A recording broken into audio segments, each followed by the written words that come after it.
हाँ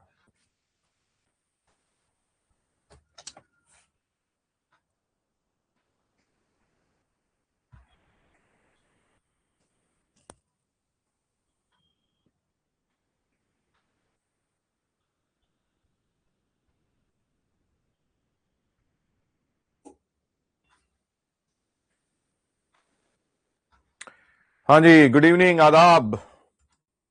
कैसे हैं सभी? कमलेश, सूर्या, स्निग्धा, प्रियांशु, अनिता, यामिनी, निकिता, कनिष्का। चलो भाई, अच्छा है। शाबाश, स्वागत है आप सभी का। आज स्टार्ट करेंगे, हाँ जी, लिटरेरी एजेस,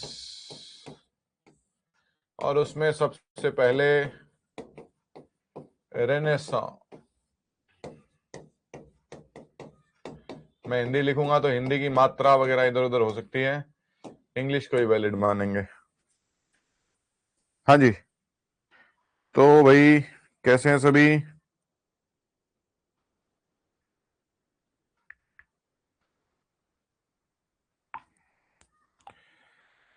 हाँ जी, तो सबसे पहली बात तो ये हमारा लिटरेचर का, जैसे पोएट्री है वैसे ही लिटरेरी हिस्ट्री है ये।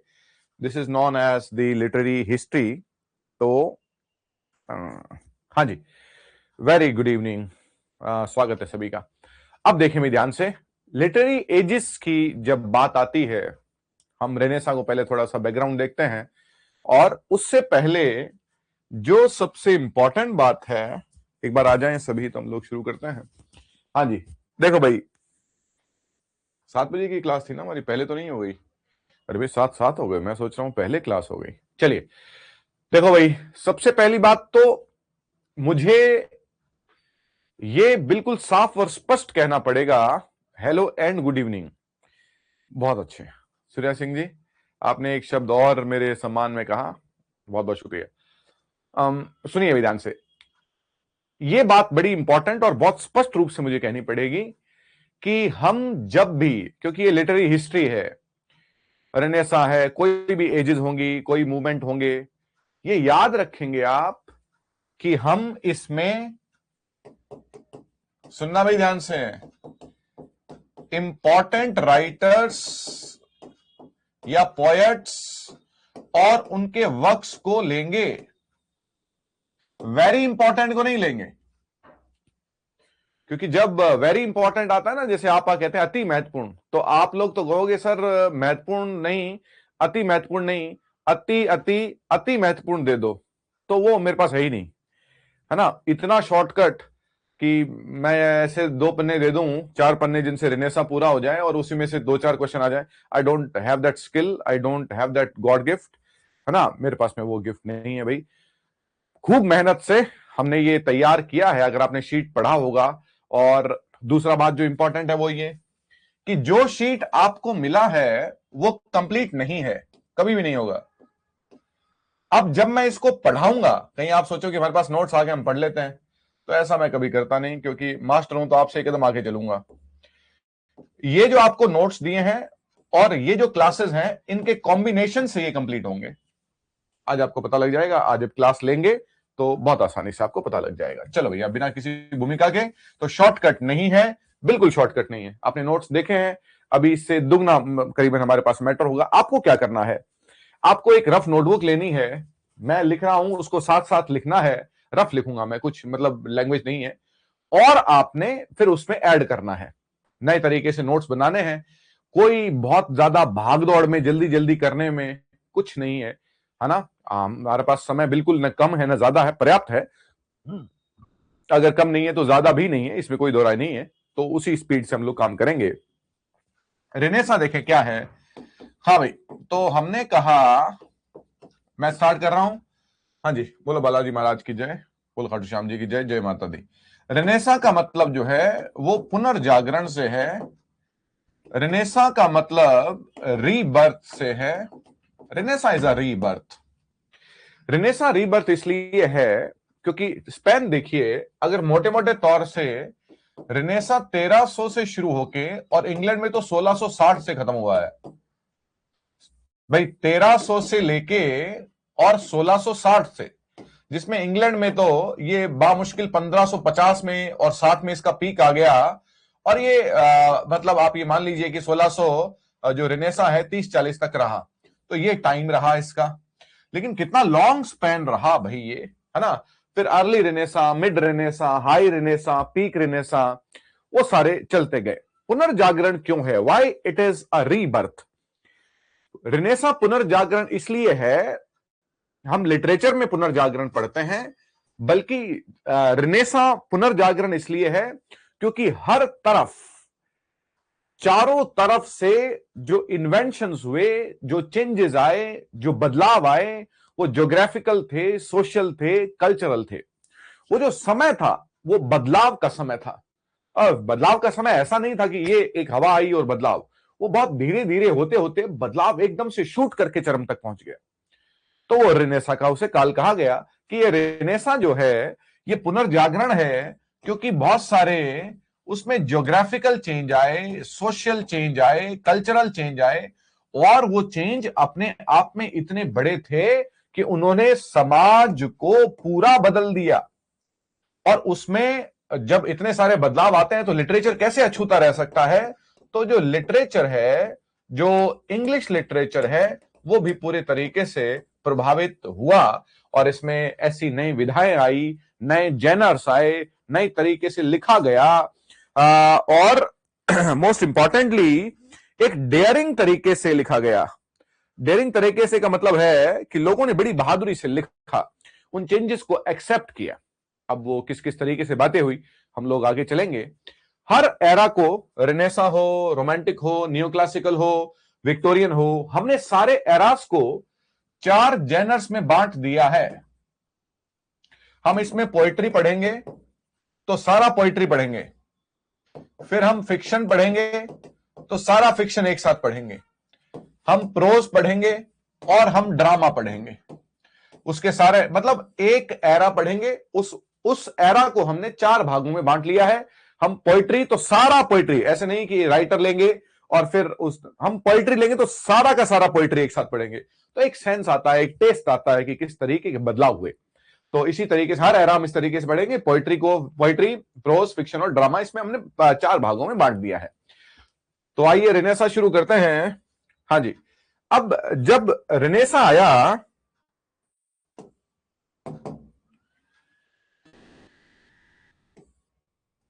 हाँ जी, तो रेनेसा के जो प्रिंसिपल्स आए, उन प्रिंसिपल्स में सबसे पहला प्रिंसिपल आया ह्यूमैनिज्म।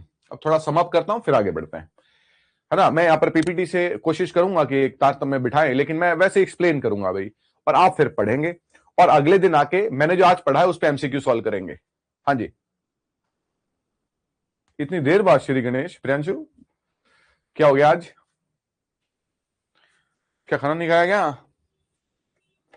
गणेश जी को इतनी देर बाद याद करेंगे, गणेश जी नाराज हो जाएंगे।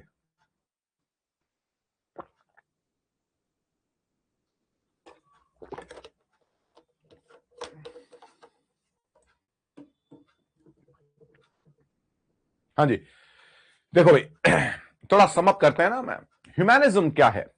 ह्यूमैनिज्म का मतलब है, सुनना भाई,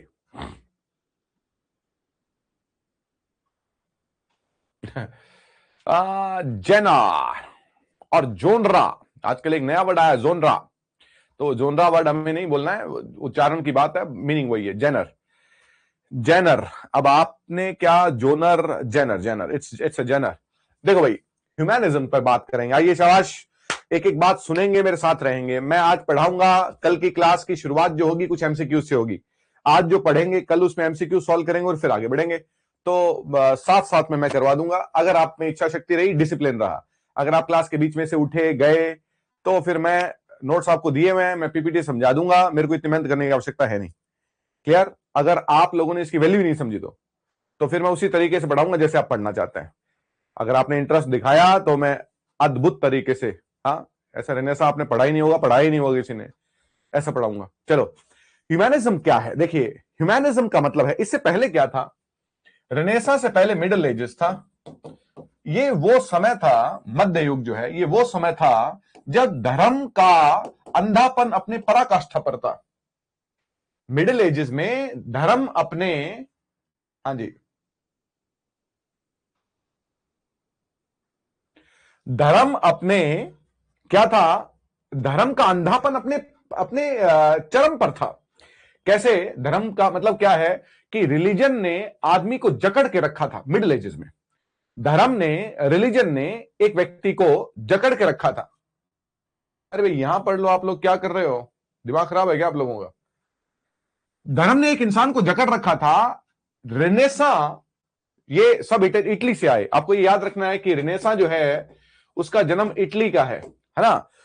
तो इटली से आया, तो वो 1300 में इटली में शुरू हो गया, फिर धीरे धीरे सारे यूरोप में फैला गया। तो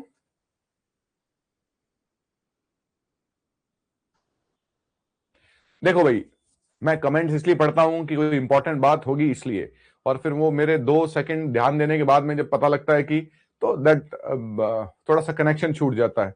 देखें भी ध्यान से, ह्यूमैनिज्म एक क्लास इंटरेक्टिव होनी भी चाहिए। कोई भी बात मन में आए तो आपको लिखनी भी चाहिए, उसमें कोई डाउट नहीं है।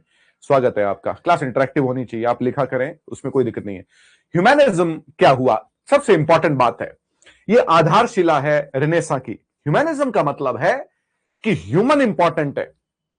ह्यूमैनिज्म का मतलब है कि इंसान इंपॉर्टेंट है, उसका योगदान इंपॉर्टेंट है, और हमारे समाज का सेंटर। कितनी बड़ी बात है, देखिए कितनी बड़ी बात है कि ह्यूमन जो है वो इंपॉर्टेंट है, इंसान इंपॉर्टेंट है। धर्म भी इंपॉर्टेंट होगा, लेकिन धर्म इंसान के बाद इंपॉर्टेंट है, इंसान के बाद है, इंसान से पहले नहीं है। तो ह्यूमैनिज्म का मतलब है कि जो ह्यूमन है उसके कंट्रीब्यूशन को थोड़ा सा सीरियसली लिया गया। रेनेसा ये कहता है कि इंसान हमारे लिए इंपॉर्टेंट है, ह्यूमैनिज्म हमारे अंदर होना चाहिए, समाज को इंसानों की कद्र होनी चाहिए, लोगों को लिखने के लिए प्रेरित किया गया, लोगों को पढ़ने के लिए प्रेरित किया गया। ये ह्यूमैनिज्म था कि ह्यूमन की वैल्यू को बताया गया कि what exactly is the value of a human being. तो आप अगर ह्यूमन बीइंग है तो आपने सब चीजों को रचा उस तरीके से। तो ह्यूमैनिज्म का मतलब है एक ह्यूमन का क्या कंट्रीब्यूशन होगा और क्या होना चाहिए, और हमें एक इंसान को कैसे मानना है। हाँ, वो क्या बोलते हैं हिंदी में, मानवतावाद जो है, वो मानवतावाद में इंपॉर्टेंट है मानव, कि समाज का केंद्र बिंदु जो है वो ह्यूमन है, समाज का केंद्र बिंदु ह्यूमन बीइंग है। पहली बात तो ये। और दूसरी आधारशिला इसकी थी इंडिविजुअलिज्म।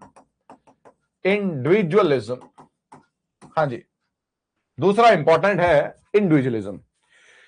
अब देखो भाई, यहां पर तो ह्यूमन बीइंग्स के कंट्रीब्यूशन की बात हुई है, और इंडिविजुअलिज्म में सुनना भी ध्यान से, कौन से वर्ड यूज कर रहा हूं, ह्यूमंस को सेलिब्रेट किया गया है। ह्यूमंस को सेलिब्रेट करने का मतलब क्या है कि आप एक इंडिविजुअल के तौर पर यूनिक हैं, आप एक इंडिविजुअल के तौर पर मैचलेस हैं, और आपको अपने एक इंसान होने पर गर्व होना चाहिए। ये इंडिविजुअलिज्म है। तो ह्यूमैनिज्म को ही एक भाग है इंडिविजुअलिज्म। तो रेनेसा ये कहता है कि ह्यूमैनिज्म का मतलब हुआ कि ह्यूमन बीइंग्स जो हैं वो अपने आप में इंपॉर्टेंट हैं, इंसान इंपॉर्टेंट है, धर्म बाद में आएगा। इसका मतलब ये नहीं कि धर्म खत्म हो गया, इसका मतलब ये नहीं कि धर्म की जो वैल्यू है वो खत्म हो गई। रेनेसा में खत्म नहीं हुई, इसने धर्म को बाद में रखा, इसने केंद्र में ह्यूमन बीइंग्स को रखा, इंडिविजुअल को रखा। इसीलिए रेनेसा को प्रोफेन भी कहते हैं। इसलिए रेनेसा को ब्लेसफेमस भी कहते हैं। ब्लेसफेमस का मतलब होता है ईश निंदा करने वाला, ईश्वर को करने वाला। ईश्वर को जब आप भला बुरा कहते हैं, ब्लेसफेमस कहा, इसे प्रोफेन कहा। Renaissance was called profane later, बाद में उसे प्रोफेन कहा गया, इसे ब्लेसफेमस कहा गया। इसका सीधा सा अर्थ यह है कि जब धर्म को आप बाद में कैसे रख सकते हैं, इस तरीके की बातें कही गई। तो इंडिविजुअलिज्म जो है और ह्यूमैनिज्म जो है, ये दो आधार हैं रेनेसा के। इंडिविजुअलिज्म का मतलब है जब आप एक इंडिविजुअल को सेलिब्रेट करते हैं, जब आप एक इंडिविजुअल को क्या करते हैं बच्चों, सेलिब्रेट करते हैं। क्लियर? तो आप कहते हैं कि आप एक इंडिविजुअल हैं तो आप यूनिक हैं, आप एक व्यक्ति हैं तो आप व्यक्ति के तौर पर यूनिक हैं, अपनी वैल्यू को पहचानिए, सेलिब्रेट कीजिए। तो एक हो गया ह्यूमैनिज्म, जहां पर ह्यूमन बीइंग्स के कंट्रीब्यूशन को रखा गया, ह्यूमन बीइंग्स के कंट्रीब्यूशन को जो महत्व दिया गया कि एक आदमी ने अगर कुछ लिखा है तो ये तो बहुत अद्भुत बात है, आप लिखिए, आप पढ़िए, इस बात को और आगे बढ़ाया गया, फैलाया गया, जिससे लोगों में लिखने और पढ़ने की प्रवृत्ति का विकास हुआ। वो इसलिए हुआ कि ह्यूमैनिज्म के कारण जब आप ह्यूमन बीइंग्स के कंट्रीब्यूशन को वैल्यू करते हैं तो लिखने और पढ़ने के लिए प्रेरित होते हैं और आगे बढ़ते हैं। इंडिविजुअलिज्म इसलिए कि उन्होंने कहा कि आप अगर एक इंडिविजुअल हैं तो आप यूनिक हैं, अपने आप को कम मत आंकिए, अपने आप को यूनिक आंकिए, दुनिया में आप जैसा कोई नहीं, अपने आप को सेलिब्रेट कीजिए कि I am an individual and just be proud of being an individual. तो एक तो हो गया ह्यूमैनिज्म, एक हो गया इंडिविजुअलिज्म, एक है सेक्युलरिज्म, है ना, धर्मनिरपेक्षता। ये तो बहुत इंपॉर्टेंट था कि सेक्युलरिज्म, रेनेसां सेक्युलरिज्म लेके आया कि धर्म जो है वो, क्योंकि सेक्युलरिज्म इसलिए क्योंकि उसने रिलीजन को बाद में रखा, उसने पहले रखा, रिलीजन से पहले उसने एक इंडिविजुअल को रखा, इसीलिए उसे सेक्युलरिज्म कहते हैं। उसने रिलीजन से पहले ह्यूमन बीइंग्स को रखा, इसलिए इसे सेक्युलरिज्म कहते हैं। रेनेसां में सेक्युलरिज्म है क्योंकि वो रिलीजन को ह्यूमन बीइंग्स और इंडिविजुअल के बाद में रखता है। तो पहला हो गया ह्यूमैनिज्म, दूसरा हो गया इंडिविजुअलिज्म, तीसरा हो गया सेक्युलरिज्म, चौथा जो हमारा है वो क्लासिसिज्म है। क्लासिसिज्म क्या कहता है कि इस दौरान ग्रीक और लैटिन कल्चर के प्रति बहुत ज्यादा आकर्षण हुआ, बहुत ज्यादा ट्रांसलेशंस हुए, उन्हें बहुत बड़े पैमाने पर पढ़ा गया, और विलियम कैक्सटन की प्रिंटिंग प्रेस के इन्वेंशन के बाद में, है ना, पहले तो गुटेनबर्ग ने किया था जर्मनी में, और फिर जो है वो इंग्लैंड में विलियम कैक्सटन ने, उसके प्रिंटिंग प्रेस के इन्वेंशन के बाद में ग्रीक और लैटिन जो वर्क्स हैं उनका ट्रांसलेशन और बेहतर और बड़े स्तर पर, ब्रॉडर लेवल पर किया गया। तो क्लासिज्म का मतलब है ग्रीक और लैटिन वर्ड्स का बहुत वर्चस्व रहा रेनेसां में, है ना। और फिर जो है बाकी सर्चेज और बाकी जो भी है, ये चार इंपॉर्टेंट प्रिंसिपल्स जो हैं वो रेनेसां के रहे। एक रहा किसका, बाकी अब इसमें बहुत सारे हैं, वो ज्योग्राफिकल सर्चेस और एटसेट्रा, उसमें नहीं लेंगे हम लोग। तो पहला है ह्यूमैनिज्म, दूसरा है इंडिविजुअलिज्म, तीसरा है सेक्युलरिज्म और चौथा है क्लासिज्म। ये चार पिलर्स हैं रेनेसां के। अगर रेनेसां अगर खड़ा हुआ तो इन चार पिलर्स पर खड़ा हुआ, है ना। रेनेसां का सबसे पहला पिलर जो था वो ह्यूमैनिज्म था कि ह्यूमन बीइंग्स का कंट्रीब्यूशन जो है उसको आंकिए, उसका मूल्यांकन कीजिए और उसकी वैल्यू को पहचानिए, उसको पीछे मत जाने दीजिए। रेनेसां का दूसरा जो पिलर था वो इंडिविजुअलिज्म था। रेनेसां का दूसरा पिलर जो है वो इंडिविजुअलिज्म है। रेनेसां का तीसरा पिलर सेक्युलरिज्म है। उस समय पर यह कहना कि इंडिविजुअल इंपॉर्टेंट है और धर्म बाद में है, ये बहुत बड़ी बात थी, ये क्रांतिकारी बात थी, ये समाज को बदलने वाली बात थी। हाँ जी, आज आप कह दें भगवान अथीस्ट और थीस्ट सारी बहस कर लें, उस समय पर यह कहना बहुत बड़ी बात थी।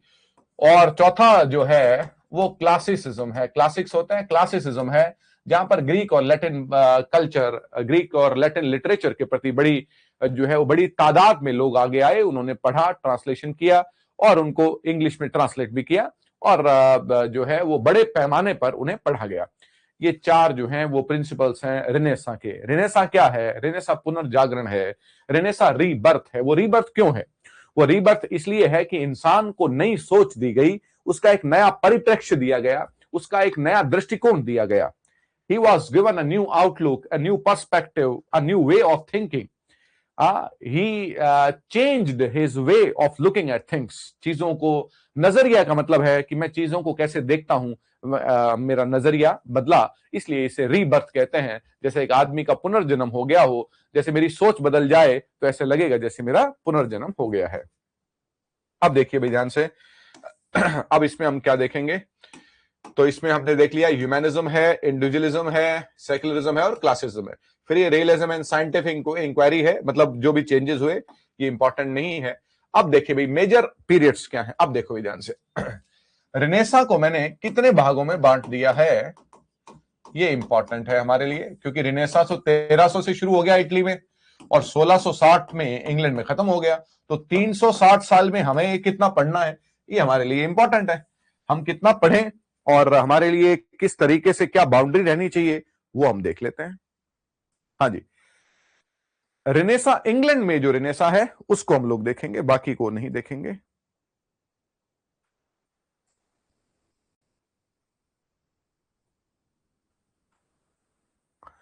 देखें भाई, इंग्लैंड में जो रेनेसा है उसमें हमारे लिए सबसे पहला जो पार्ट आता है वो एलिजाबेथन एज आती है।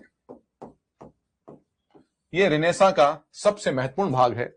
ये रेनेसा का सबसे महत्वपूर्ण भाग इसलिए है क्योंकि एलिजाबेथन एज में, इससे पहले भी हम पढ़ेंगे, एलिजाबेथन एज से पहले भी कुछ लिखा गया जो भी, लेकिन ये पीक था रेनेसा का। This was the peak of Renaissance, this was high Renaissance. मतलब पुनर्जागरण का जो पूरा टेस्ट है, चाहे ड्रामा हो, पोइट्री हो, प्रोज हो, ये अपने चरम पर था। और एलिजाबेथन एज में तो एलिजाबेथ जो फर्स्ट थी, क्वीन एलिजाबेथ फर्स्ट जो थी, हेनरी VIII की बेटी थी, इसने तो लिटरेचर को अपने चरम पर पहुंचा दिया। इसका इंटरेस्ट था लिटरेचर में, इसने संरक्षण दिया पोएट्स को, ड्रामेटिस्ट को, शेक्सपियर, स्पेंसर, सिडनी जैसे लोगों को संरक्षण दिया, और इन लोगों ने पूरा न्याय किया लिटरेचर के साहित्य के साथ में। तो एलिजाबेथन एज जो है 1558 से लेके और 1603 तक का कार्यकाल जो है एलिजाबेथन एज का है, जो हमारे लिए रेनेसा का सबसे महत्वपूर्ण भाग है ना। दूसरा है रेनेसा के, एलिजाबेथन एज के बाद में हमारा आता है जैकोबियन एज। हाँ जी, दूसरा आता है जैकोबियन एज।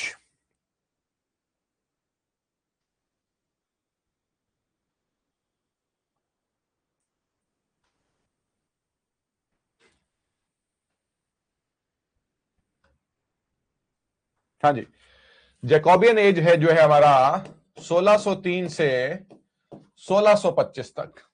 एलिजाबेथन एज किसका काल है? क्वीन एलिजाबेथ का।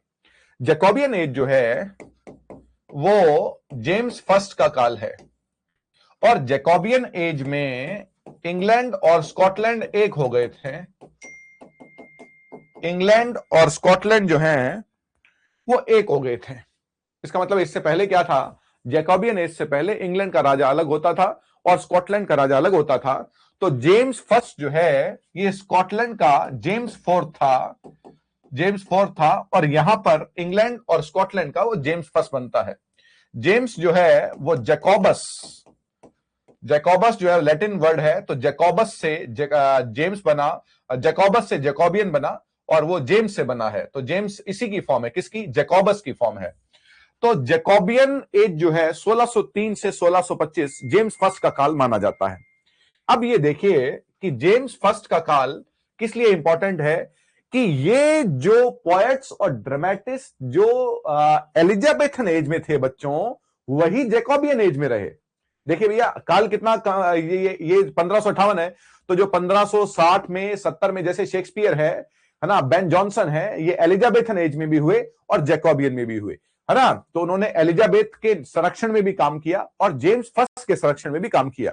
तो जैकोबियन एज की थीम्स और जो प्रिंसिपल्स हैं, जो लिटरेचर का टेस्ट है, वो उतना बदला नहीं। हाँ, पॉलिटिकल टेंशन जरूर हम कह सकते हैं कि हुई, लेकिन लिटरेचर वही रहा। तो एलिजाबेथन एज का जो वर्चस्व था वो जैकोबियन एज तक बादस्तूर जारी रहा, उसमें कोई कमी नहीं आई। जेम्स फर्स्ट का काल था।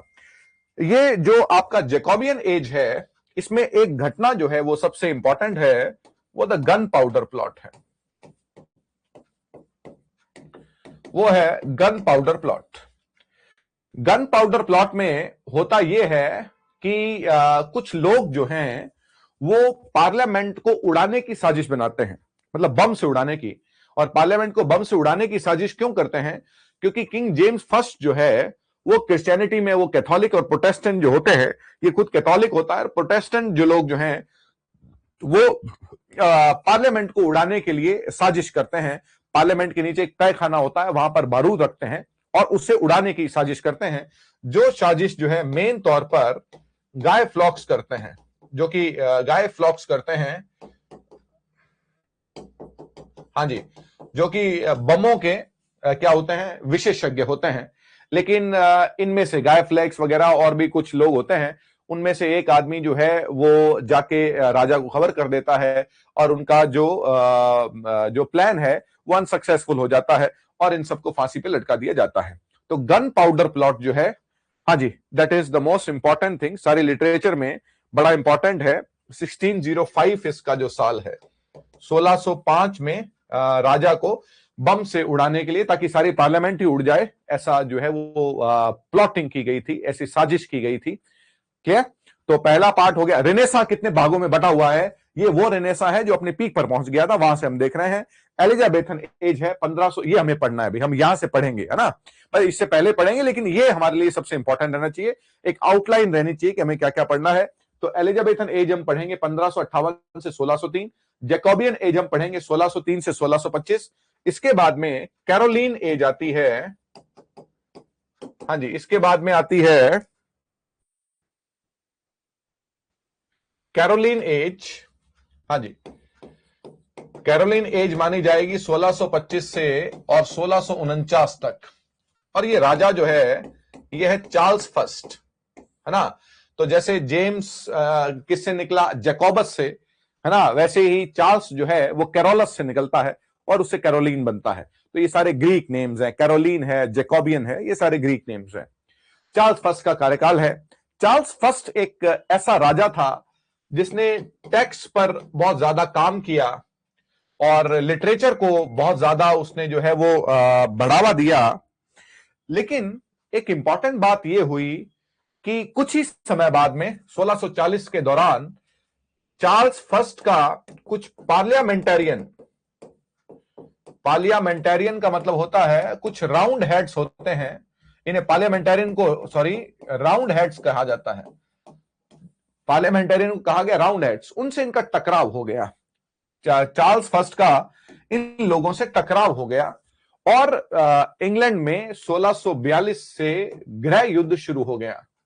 और गृह युद्ध शुरू होने के बाद में वास्तव में युद्ध हुआ और युद्ध होने पर राजा हार गए, चार्ल्स फर्स्ट हार गए और चार्ल्स फर्स्ट को एग्जीक्यूट, फांसी दे दी गई। चार्ल्स फर्स्ट को फांसी दे दी गई और जो पार्लियामेंटेरियन हैं, जो राउंड हेड्स हैं, उन्होंने 1649 से 1660 तक राज किया। इसमें मिल्टन भी एक थे, मिल्टन भी इनके हिस्से थे, जॉन मिल्टन जो है वो भी इनका हिस्सा थे। इस काल को इंग्लिश में, ये तो 1625 से 1649 हो गए, और जब युद्ध हो गया तो इस काल को हम लोग इंटररेग्नम कहते हैं। इंटररेग्नम कहते हैं, जहां कोई राजा नहीं था। इस दौरान किसी राजा का काल न होकर पार्लियामेंटेरियंस का राज था, राउंड हेड्स का राज था। आप ये कह सकते हैं कि 1649 से 1660 तक का समय प्यूरिटन काल कहलाया। ये प्यूरिटन एज कहलाई, अगर प्योर तौर पे कहें।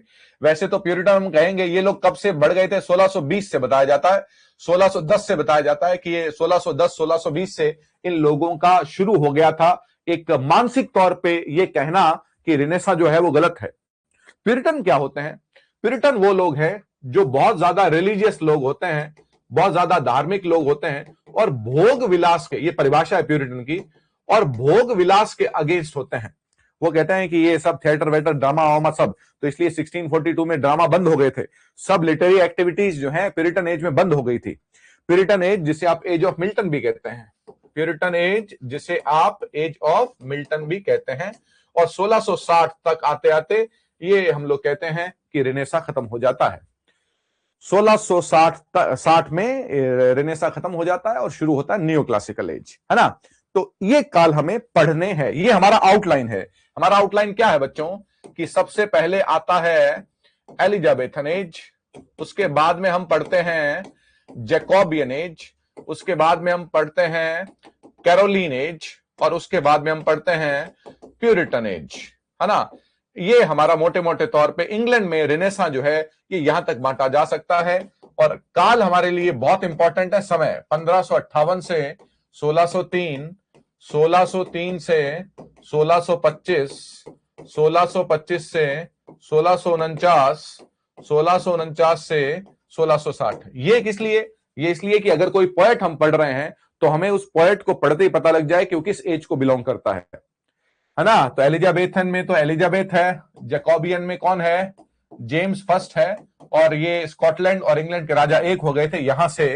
कैरोलिन में चार्ल्स फर्स्ट है, चार्ल्स फर्स्ट है, और यहां पर प्यूरिटन एज में कोई राजा नहीं है। और इस काल को हम लोग इंग्लिश लिटरेचर में इंटररेग्नम के काल से जानते हैं। इंटररेग्नम का मतलब है जहां कोई राजा नहीं था, जहां कोई राजा नहीं था।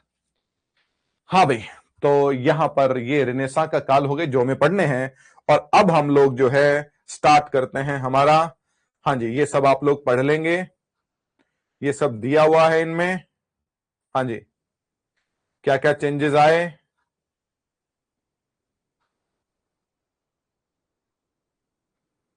अब यहां से हम शुरू करते हैं हमारा रेनेसां में पोइट्री। तो रेनेसां को हमने चार जो है वो भागों में बांट दिया है। हर एरा को हम लोग चार भागों में बांटेंगे। एक है पोइट्री, प्रोज, फिक्शन और ड्रामा। तो रेनेसां में फिक्शन नहीं था। फिक्शन आप परिपक्व रूप में, मैच्योर रूप में विक्टोरियन एरा में हम लोग देखते हैं और पढ़ते हैं। तो हमने, आपको समझ में आ रहा मैं क्या कह रहा हूं बच्चों? हमने हर एरा को चार जेनर्स में बांट दिया है। जब मैंने लिखा कि पोइट्री रेनेसा, तो रेनेसा में आने वाली सारी पोइट्री को पढ़ेंगे हम लोग। बीच बीच में कुछ राइटर्स के जैसे उसके पूरे वर्क्स हैं तो हम लोग पढ़ लेंगे।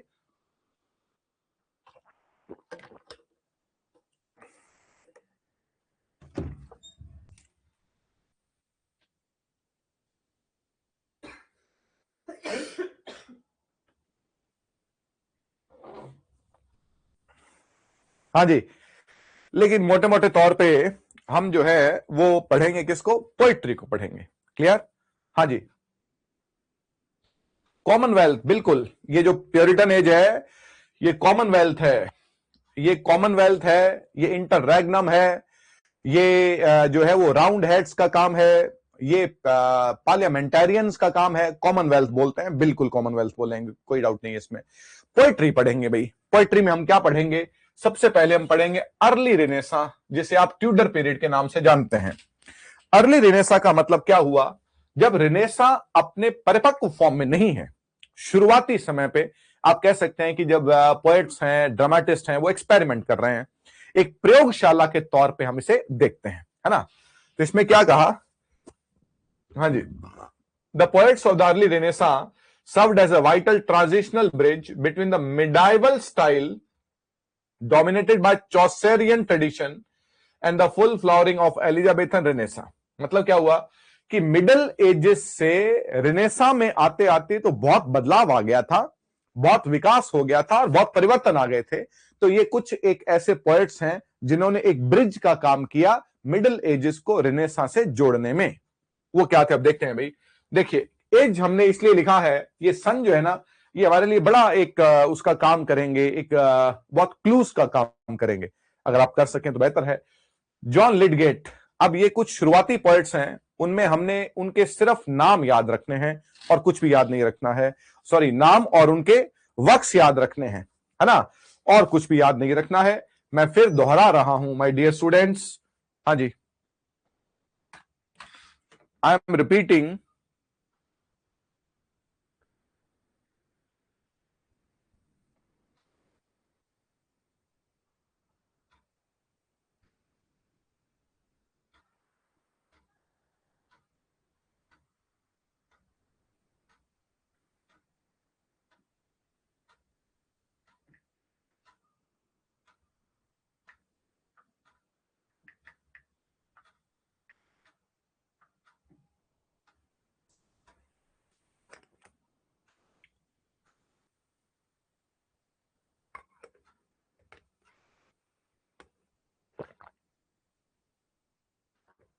हाँ जी, तो इन राइटर्स के नाम और उनके सिर्फ जो वर्क्स हैं वो, तो जॉन लिडगेट जो हैं, देखिए शुरुआती राइटर्स का मतलब ये है कि ये साल देखिए कौन सा है, 1450, 1400, मतलब जो ये 15वीं शताब्दी का जो पहले 3 या 4 दशक हैं। आप ये देखिए कि इंग्लैंड के पोएट से चौसर निकाला नहीं जा सका। कि लाइन बोली जाती है कि England took almost 200 years to produce a poet like Chaucer. Chaucer जैसा पोएट तो शायद जो है वो बाद में 1400 के बाद में शेक्सपियर, स्पेंसर और जॉन मिल्टन जैसे पोएट आए जो 200 साल बाद में आए। तो हम ये देखते हैं कि शुरुआती पोएट्स जो हैं वो एक नकल रहे चौसर की। जेफरी चौसर, हाँ जी, जेफरी चौसर जो है, Geoffrey Chaucer father of English poetry, इन्हें फादर ऑफ इंग्लिश पोएट्री कहा जाता है। इन्होंने सारी दुनिया घूमी और आज आप जितने भी ग्रीक और लैटिन के वर्ड्स इंग्लिश में इस्तेमाल करते हैं वो जेफरी चौसर की देन है। तो हमारे लिए इंपॉर्टेंट बात यह है कि जो शुरुआती राइटर्स रहे, पोएट्स रहे रेनेसां के, उन्होंने चौसर का नकल किया, उसे चौसर की औलादे कहा जाता है। They are all sons of Chaucer, है ना। तो जॉन लिडगेट भी उन्हीं में से एक थे। चौसरियन स्कूल के पोएट्स थे वो। चौसरियन स्कूल का मतलब, चौसर एक स्कूल का मतलब क्या था, वो एक अपने आप में एक शिक्षण संस्था थी। ऐसे लोग जो चौसर से प्रभावित हुए, उन्होंने चौसर जैसा लिखा, उन्होंने चौसर को कॉपी किया। दे वर मियर इमिटेटर्स ऑफ चौसर। तो उनमें जॉन लिडगेट का नाम आता है। 3 वर्क्स हम पढ़ते हैं इनके। हाँ जी, the Troy book, the fall of princes और सीज ऑफ थीव्स। ये माइनर पोएट्स हैं। हाँ जी, सबसे पहली बात तो हम रेनेसां में पोइट्री पढ़ रहे हैं। पहली बात, हम रेनेसां में, बार बार इसलिए कह रहा हूं क्योंकि आप लोगों का सुनना, आप लोग सुनते नहीं हैं और बहुत आपका वीक है लिसनिंग। फिर आप कहेंगे कि सर ये क्या हुआ, वो क्या हुआ।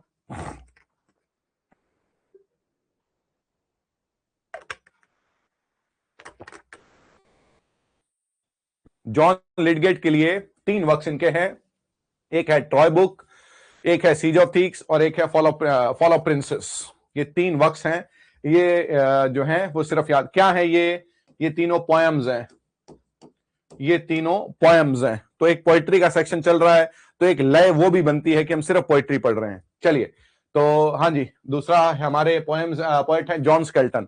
तो जॉन लिडगेट के लिए हमने siege of Thebes, fall of princes और द ट्रॉय बुक, ये 3 पोएम्स पढ़ी हैं। अब हुआ ये, अब ये देखिए क्या कह रहा है। हाँ जी, 145,000 है ना, 1.5 लाख लाइन्स ऑफ वर्स हैं रिटन ओवर। मतलब इतनी ज्यादा लेंथी पोएम हुआ करती थी। वो लेंथी इसलिए हुआ करती थी कि भाषा रिफाइंड नहीं थी। वो जो आप ब्रेविटी कहते हैं, जो संक्षिप्तीकरण कहते हैं, जिसे आप बाद में देखते हैं कि साहित्य हम पढ़ते हैं तो एक लाइन में कवि क्या कह जाता है ना। कल मैं बच्चों को जो है वो वॉल्ट व्हाइटमैन पढ़ा रहा था। आपके सिलेबस में नहीं है, वो दूसरे बच्चों के सिलेबस में है। तो उसमें वॉल्ट व्हाइटमैन, तो वॉल्ट व्हाइटमैन की एक पोएम है song of my self.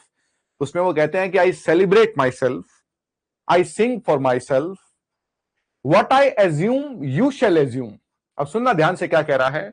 Every atom belonging to me, every atom belonging to me as good as you. मतलब क्या कहना चाह रहे हैं कि वो कह रहे हैं कि आई सेलिब्रेट माई सेल्फ, मैं अपने आप को सेलिब्रेट करता हूं। आई सिंग माई सेल्फ, मैं अपने आप के लिए गाता हूं, मैं अपने आप को सेलिब्रेट करता हूं। वट आई एज्यूम, जो मैं स्वीकार करता हूं, यू शैल एज्यूम, और तुम्हें भी एज्यूम करना चाहिए।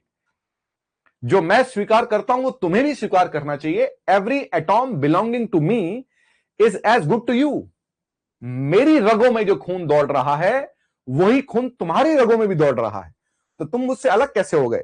How is it that you are different from me? तुम मुझसे अलग नहीं हो सकते। कोई धर्म, कोई जाति, कोई रंग मुझे एक इंसान को दूसरे इंसान से अलग नहीं कर सकता है। हम सबकी संरचना एक जैसी है। बहुत बारीकी से उन्होंने लिखा कि हम सबकी संरचना एक जैसी है, ऐसा कुछ नहीं है जो एक इंसान को दूसरे इंसान से अलग कर सके। I am not a part of the universe, I am the universe. मैं किसी कायनात का हिस्सा नहीं हूं, मैं तो खुद कायनात हूं। मैं दुनिया का कोई हिस्सा नहीं हूं, मैं तो खुद दुनिया हूं। मैं खुद ब्रह्मांड हूं, मैं ब्रह्मांड का हिस्सा नहीं हो सकता हूं। हर इंसान एक, मतलब कैसी एक लाइन में कि every atom belonging to me is as good to you. हाँ, मतलब जिस संरचना से मैं बना हूं, जो खून मेरी रगों में दौड़ रहा है वही तुम्हारी रगों में भी दौड़ रहा है। लिटगेट, लॉन्ग लेंदी लाइंस। ये लाइन देखिए, बहुत ज्यादा लेंदी वर्क्स थे। चौसर को कॉपी किया इन्होंने, ओरिजिनल मौलिक तौर पे ये कुछ भी नहीं थे। फिर जॉन स्केल्टन आते हैं। ये यहां पर इंपॉर्टेंट है ना। ये यहां पर इंपॉर्टेंट क्यों है? क्लर्जीमैन थे, स्कॉलर थे, tutor of the future Henry VIII थे। ये हेनरी VIII वही हैं जिनकी जो बेटी है वो एलिजाबेथ फर्स्ट है। अब जॉन स्केल्टन के लिए जानने लायक बात यह है, मैं फिर कह रहा हूं कि हम इंपॉर्टेंट वर्क्स ले सकते हैं, वेरी इंपॉर्टेंट नहीं ले सकते हैं। वेरी इंपॉर्टेंट बहुत खतरनाक शब्द है। हैं जी?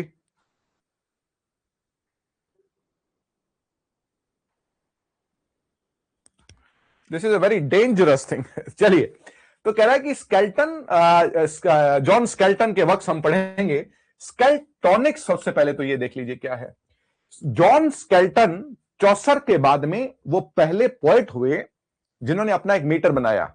उनका मीटर कुछ खास नहीं था, ऐसा कुछ लिटरेचर में पढ़ा जाने वाला मीटर नहीं था, लेकिन फिर भी कुछ अलग था, कुछ मौलिक था, कुछ ओरिजिनल था। स्केल्टोनिक्स क्या है? स्केल्टोनिक्स है छोटी छोटी लाइंस जो हैं वो इररेगुलर होंगी और अपनी राइम स्कीम को चेंज कर देंगी। तो इन्होंने अपनी पोएम्स जो है वो स्केल्टोनिक्स से लिखी। स्केल्टन ने जो, जैसे चौसर ने जो बनाया चौसेरियन हो गया, शेक्सपियर ने बनाया वो शेक्सपियरियन हो गया, मिल्टन ने जो बनाया मिल्टोनिक हो गया, वैसे ही स्केल्टन ने जो बनाया वो स्केल्टोनिक्स हो गया। ये एक तरीके का मीटर था अपने ही तरीके का, जिसमें छोटी छोटी लाइंस है ना। तो जिसमें क्या कह रहा है, स्केल्टोनिक्स क्या है? Short irregular lines typically between 3 and 6 labels using rapid fire repeated rhymes. मतलब जो राइम्स जो है ना वो इतनी ज्यादा, इतनी फ्रीक्वेंटली चेंज हो रही है ना, एक ही लाइन में शायद 2 बार राइम चेंज हो जाए, इस तरीके की स्केल्टोनिक्स जिसे हम लोग कहते हैं, है ना। तो जॉन स्केल्टन जो है वो, एक तो था जॉन लिडगेट हो गए, है ना, फिर है जॉन स्केल्टन। मैं आज जो पढ़ा रहा हूं कल उस पे एमसीक्यूज मैं करवाऊंगा, आप एक बार इसको जरूर पढ़ेंगे अच्छे से। हाँ जी, जॉन स्केल्टन, स्केल्टोनिक्स। जॉन स्केल्टन वो पहले पॉइंट हो गए चौसर के बाद में जिन्होंने अपना कुछ इजाद किया, कुछ भी हो, चाहे माइनर हो, चाहे लो हो, कम हो, ज्यादा हो, लेकिन खुद का इजाद किया। अब इनके वर्क्स क्या हैं? देखिए भाई, इनके वर्क्स में सबसे पहले देखें भाई, इनके वर्क्स में 3 वर्क हैं। एक तो है स्पेके पैरट, एक है why come you not to the court, why come you not to the court. हाँ जी, एक है Speke parrot, why come you not to the court, और एक है कॉलिन क्लाउड, है ना। ये 3 इंपॉर्टेंट माने जाते हैं, लेकिन ये तीनों ही, सबसे पहली बात तो पोएट्री है ना, सब पोएट्री है। ये पोएम्स है सारी। Speke parrot, why come you not to the court, Colin Clout, सब क्या है? ये सब पोएम्स हैं, ये सारी पोएम्स हैं। ये सटायर हैं, मतलब व्यंग्यात्मक रूप से लिखी गई हैं। एक व्यक्ति थे थॉमस वॉल्से, वो थॉमस वॉल्से जो थे वो हेनरी VIII के, सुनना ये तीनों पोएम एक ही आदमी के खिलाफ लिखी गई हैं। वो हेनरी VIII के चांसलर थे, हेनरी VIII जो राजा थे, और ये उनके ट्यूटर थे। तो जो जॉन स्केल्टन है वो हेनरी VIII के बड़े क्लोज थे। तो जॉन थॉमस वॉल्से जो हैं वो खुद सत्ता हथियाना चाहते थे, या ये कहा जा सकता है कि उनकी ख्याति बहुत बढ़ रही थी। उनकी ख्याति बढ़ते बढ़ते इतनी हो गई कि टकराव होने लग गया उनका राजा से। तो इस कारण से जॉन स्केल्टन ने ये 3 पोएम्स जो हैं थॉमस वॉल्से को टारगेट करते हुए लिखी। क्लियर? वो टारगेट करते हुए क्या है? स्पेके पैरट, पैरट की तरह से बोलने वाला, वाई कम यू, ये वाई का मतलब यू है, ये थॉमस वॉल्से को कहा है, और कॉलिन क्लाउड, कॉलिन क्लाउड हम बोलते हैं शेफर्ड को। जो एडमंड स्पेंसर का शेफर्ड कैलेंडर है उसमें जो हीरो है, जो मुख्य पात्र है, वो कॉलिन क्लाउड ही है ना। तो कॉलिन क्लाउड का मतलब हो गया, ये कॉलिन का स्पेलिंग वाई भी लिख सकता है, वो कॉलिन क्लाउड जो है वो शेफर्ड्स को बोलते हैं। तो ये पहली 3 पोएम जो है, Speke parrot, why come you not to the court और कॉलिन क्लाउड, ये तीनों ही थॉमस वॉल्से के लिए लिखी गई, सटायर के तौर पे, व्यंग्य के तौर पे। फिर जो है, हाँ जी, the tunning of Elinor Rumming, Elinor Rumming, हाँ जी, देखिए, the tunning of Elinor Rumming. Elinor Rumming जो क्या है? ये एक महिला है जो शराब बनाती है। ये कविता लिखी गई समाज में व्याप्त भ्रष्टाचार पर। समाज में जो व्याप्त भ्रष्टाचार है, जॉन स्केल्टन के वक्त हमारे लिए इसलिए इंपॉर्टेंट है क्योंकि वो स्केल्टोनिक्स पर लिखे गए हैं। तो क्या लिखा भाई? Tunning of the Elinor Rumming जो है, ट्यूनिंग का मतलब होता है शराब का बनाना, टन करना। अब टन या ट्यून क्या बोलते हैं इसको, शराब बनाने को, एल जो बनाते हैं, ये जो शराब बनाते हैं, तो ये महिला जो है, ये एलिनोर रूमिंग जो है, ये शराब बनाती है और धोखा देती है अपने कस्टमर्स को। तो उसके भ्रष्टाचार पर लिखा गया है ये, the tunning of the Elinor Rumming. और फिर है the book of Philip Sparrow, the book of, हाँ जी, फिलिप स्पैरो।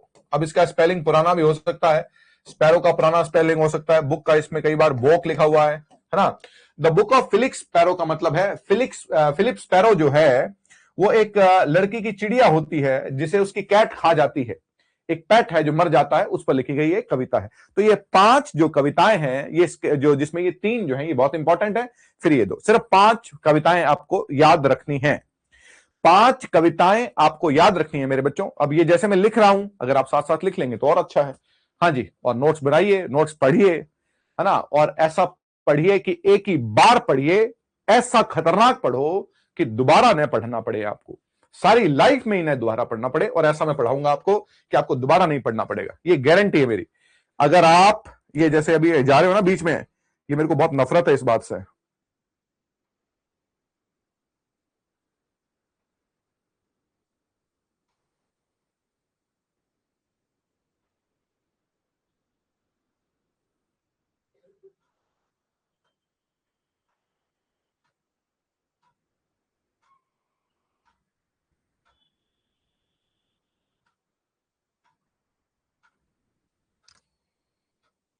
हाँ जी, देखिए भाई, तो जॉन स्केल्टन किसके लिए जाने जाते हैं? स्केल्टोनिक्स के लिए। पहला है स्पेकेपेरेट, दूसरा है why come you not to the court, और तीसरा है कॉलिन क्लाउड। ये तीन पोएम इसलिए इंपॉर्टेंट हैं क्योंकि ये राजा से थोड़ा सा आगे निकलने वाले व्यक्ति के खिलाफ सटायर के तौर पर लिखी गई, थॉमस वॉल्से के खिलाफ लिखी गई। Tunning of the Elinor Rumming जो है वो शराब बनाने वाली महिला के भ्रष्टाचार पर लिखी गई। और the book of Philip Sparrow जो है वो, ये नाम इसलिए कि थोड़ा थोड़ा एलिनोर एक महिला का नाम है, फिलिप स्पैरो जो है वो एक चिड़िया का नाम है, जो एक लड़की की चिड़िया होती है जिसको उसकी बिल्ली खा जाती है। तो याद रहने रखने के जो है वो तरीके हो सकते हैं। तो पहला है जॉन लिडगेट, जिन्होंने 3 किताबें लिखी, Troy book, siege of thieves और फॉल ऑफ प्रिंसेस। और जॉन स्केल्टन ने 5 पोएम्स हमें याद रखनी है, speak a parrot, why come you not to the court, Colin Clout, tunning of Elinor Rumming और the book of Philip Sparrow. चलिए आगे बढ़ते हैं, आगे आते हैं विलियम डनबर। हाँ जी, ये शानदार है भाई, विलियम डनबर। अब देखो भाई, विलियम डनबर क्या है? हाँ जी, विलियम डनबर जो है वो स्कॉटलैंड के सबसे शानदार, हाँ जी, स्कॉटिश पोएट हैं। अब इंग्लैंड और स्कॉटलैंड में तो कोई फर्क है नहीं, इस तरफ तो था जब ये विलियम डनबर थे तब तो राजा अलग अलग थे, लेकिन फिर भी ये एक स्कॉटलैंड के सबसे फाइनेस्ट पोएट हुए, है ना। फाइनेस्ट पोएट का मतलब है रिफाइंड लिखा इन्होंने, और इन्होंने रिफाइंड लिखा, और इन्होंने बड़ी जो है वो शानदार बात क्या है विलियम डनबर की, इन्होंने एक दो नए तरीके से लिखा। तो इनके कुछ वर्क्स की चर्चा करते हैं तो आपको पता लगेगा। द थिसल एंड द रोज,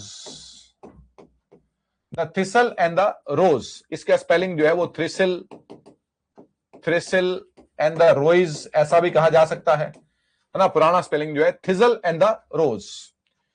तो थिसल जो है एक पौधा होता है जिसमें कांटे होते हैं, और रोज गुलाब है। तो यहां पर थिसल तो है वो राजा को कहा है, और जो रोज है वो उसकी प्रेमिका को कहा है। तो थिसल एंड द रोज बहुत फेमस हुए, वो जेम्स फर्स्ट के लिए लिखा गया था, विलियम डनबर ने लिखा था। विलियम डनबर ने पोएम लिखी थी द थिसल एंड द रोज, किसके लिए? राजा और उसकी प्रेमिका के लिए। राजा और उसकी प्रेमिका के लिए लिखने वाला इस तरीके से अपने आप में बड़ी स्टैंडर्ड पोएम थी, अपने आप में बड़ी शानदार पोएम थी, the thistle and the rose. Thistle कौन है? राजा है, किंग जेम्स है, और रोज जो है वो उनकी प्रेमिका है। पहली पोएम तो ये। दूसरा पोएम जो है द फ्लाइटिंग, इसको सुनेंगे ध्यान से, the flighting between Dunbar and Kennedy, the flighting between Dunbar and Kennedy. ये क्या है? अब देखो भाई ध्यान से, ये फ्लाइंग नहीं है, ये फ्लाइटिंग है। ये एक तरीके का जैनर था उस समय पर, और विलियम डनबर ने इसको फेमस किया। विलियम डनबर ने अपने राइवल, अपने कॉम्पिटिटर कैनेडी के साथ में पब्लिक में एक खुली बहस की, और एक दूसरे को बहुत भयंकर तरीके से बोला। तो फ्लाइटिंग उस प्रकार का जैनर है जहां पर दो लोग पब्लिक में आमने सामने होकर एक दूसरे को भला बुरा कहते हैं, और बहुत ही कैसे खुले तौर पर कहते हैं।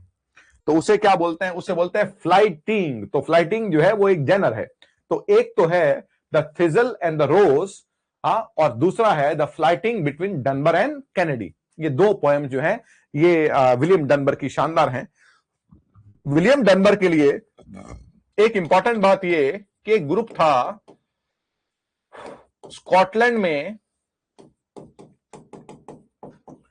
स्कॉटलैंड में एक ग्रुप बनाया गया जिसे मकर्स का ग्रुप कहते हैं।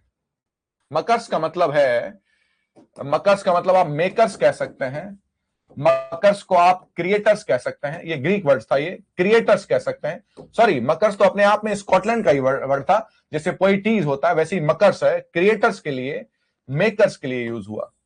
और William Dunbar was a the, हाँ जी, इन्होंने लिखा था, हाँ जी, the lament for the makaris, एक पोएम लिखी थी, the lament for the makaris, the lament for the makaris लिखी थी। तो एक तो क्या लिखा, एक लिखा the thistle and the rois, है ना, the thistle and the rose. दूसरा क्या लिखा, flyting between Dunbar and Kennedy. और तीसरा क्या लिखा, the lament for the makaris. ये वो पोएट्स थे स्कॉटलैंड के जो डेड थे, जो मृत हो चुके थे, उनके दुख में लिखा गया कविता थी, उनके दुख में लिखी गई कविता थी। और मैकरीज कौन है, देखें भाई, the lament for the makaris, ये मकर्स कौन है ना, MEKAR, मैकर्स कौन है? ये मकर्स वो लोग थे जिन्होंने स्कॉटलैंड की भाषा को चुना और उसे वर्नैकुलर बनाया। सुनना भी ध्यान से, वर्नैकुलर बनाया। ये वो काल था जब ग्रीक और लैटिन के प्रति आकर्षण अपने चरम पर था, और उस काल में विलियम डनबर, गेविन डगलस और इन लोगों ने स्कॉटलैंड की भाषा को अपनी लिखित भाषा चुना। भाई मैं स्कॉटलैंड में चुनूंगा, क्लियर। आज जहां पर इंग्लिश का वर्चस्व है, फ्रेंच है, और आज मैं अगर संस्कृत की बात करूं या फारसी की बात करूं तो बड़ा अलग लगे। उस समय उस तरीके की बात थी, एक भाषा जो अपने चरम पर है और आप अपनी भाषा को जो है उसमें लिखने के लिए कोशिश कर रहे हैं। That was unique, that was challenging. ये अपने आप में एक चैलेंजिंग काम था। तो मकर्स का ग्रुप स्कॉटलैंड में सबसे इंपॉर्टेंट इसलिए था क्योंकि इन्होंने स्कॉटलैंड की भाषा को चुना और उसे वर्नैकुलर बनाया, मतलब आम भाषा बनाया, लिखने की भाषा बनाया।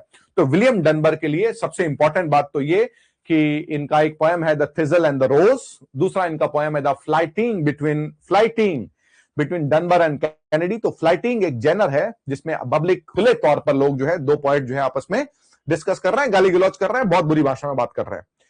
और तीसरा जो है द लेमेंट फॉर द मैकरिस, क्योंकि जो विलियम डनबर हैं वो मकर्स ग्रुप के जो हिस्सा थे। मकर्स ग्रुप वो पोएट्स जो स्कॉटलैंड की भाषा का यूज कर रहे हैं, उसे मकर्स कहा गया। MAKARS, मकर्स जो है वो स्कॉटलैंड की भाषा को यूज करने वाले पोएट्स के ग्रुप को कहते हैं। ये हो गया विलियम डनबर। और अब आते हैं, अब हमने क्या कहा, इससे आगे कौन थे?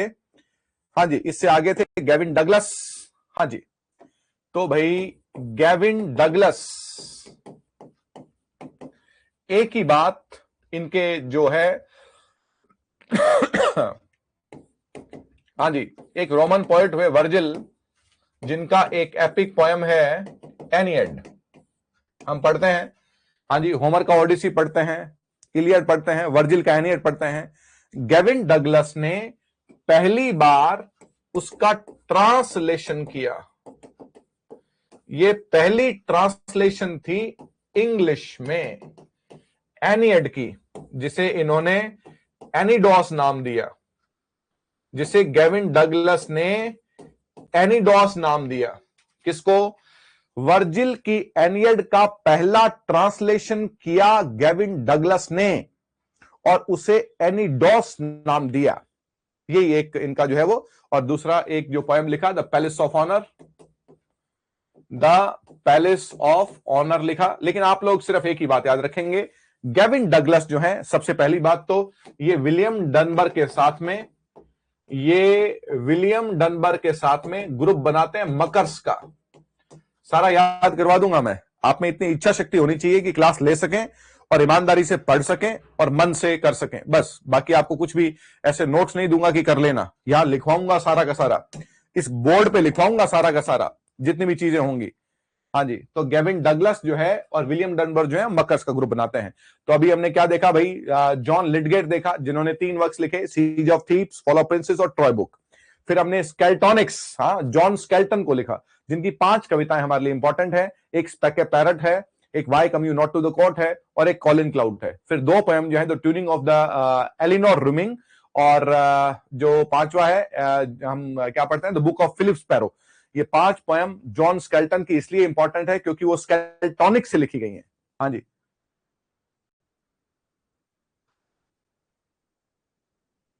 इंग्लिश, पहला इंग्लिश में ट्रांसलेशन था भाई, इंग्लिश लिटरेचर में पहला ट्रांसलेशन था। पहली बार किसी ने वर्जिल के एनियड को ट्रांसलेट किया था। हाँ जी, तो इससे आगे बढ़ते हैं। हाँ जी, फिर विलियम डनबर हो गए, और विलियम डनबर के बाद में गेविन डगलस हो गए। हाँ जी, अब देखो भी क्या है, अब ये अर्ली ट्यूडर ह्यूमैनिस्ट हैं। अब इसको देखो भैया, founders of the English lyric. हाँ भैया, founders of the English lyric, क्या टाइटल है, founders of the English lyric. ये कौन है? Sir Thomas Wyatt and Henry Howard, earl of Surrey, are collectively known as the pioneers of the English renaissance lyric. सुनना भी ध्यान से, founders of the English lyric, pioneers of the English renaissance lyric, ये सब question है ये। Both were कर्टियर्स, दोनों दरबारी थे, एंड डिप्लोमेट्स, डिप्लोमेट थे, हु इंट्रोड्यूस इटालियन पोएट्स। अब इसके बारे में पढ़ लेते हैं। हाँ जी, अब ये देखिए भाई, founders of the English lyric, दो पोएट्स के बारे में पढ़ेंगे। एक है सर थॉमस वाइट, इनके बारे में हम पढ़ चुके हैं, सोनेट जब पढ़ा था तो हमने पढ़ा था सर थॉमस वाइट। हाँ जी, sir Thomas Wyatt and the earl of Surrey. कौन है ये? हेनरी हॉवर्ड है। हेनरी हॉवर्ड, हेनरी हॉवर्ड कौन है? हेनरी हॉवर्ड है, हेनरी हॉवर्ड है द अर्ल ऑफ, क्या हो रहा है, द अर्ल ऑफ सरे। हाँ जी, अर्ल थे सरे के, सरे जगह का नाम है, अर्ल एक उपाधि है। Henry Howard, sir Thomas white. Sir Thomas white जो है, इनका कंट्रीब्यूशन क्या है? सबसे पहली बात तो ये देखिए, थॉमस वाइट का कंट्रीब्यूशन ये है कि ये सोनेट को इंग्लैंड लेके आए। अब सुन लेना भी ध्यान से। हाँ जी,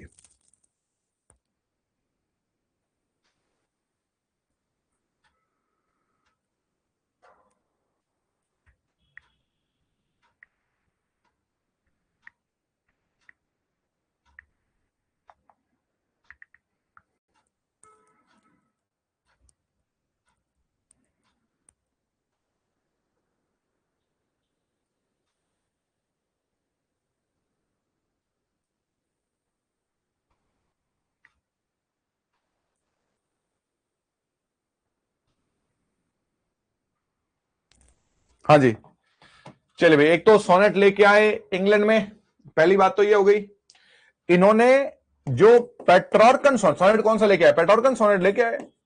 अब सुनना ध्यान से, ये जो पेट्रॉर्कन सोनेट, सबसे अद्भुत बात बोलने जा रहा हूं, सुनना भी ध्यान से।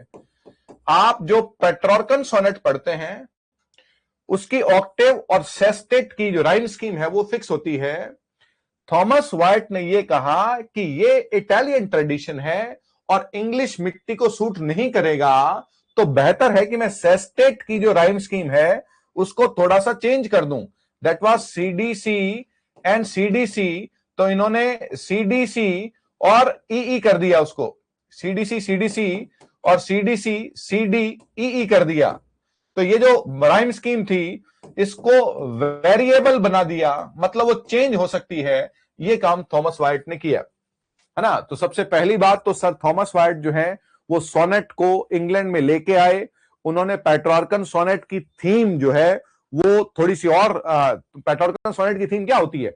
वो लव होता है, अनरिक्विटेड लव है, एक तरफा प्यार है, अप्राप्य प्यार है, ऐसा प्रेम जो हासिल नहीं हुआ, हताशा है और निराशा, इस तरीके की भाषा है।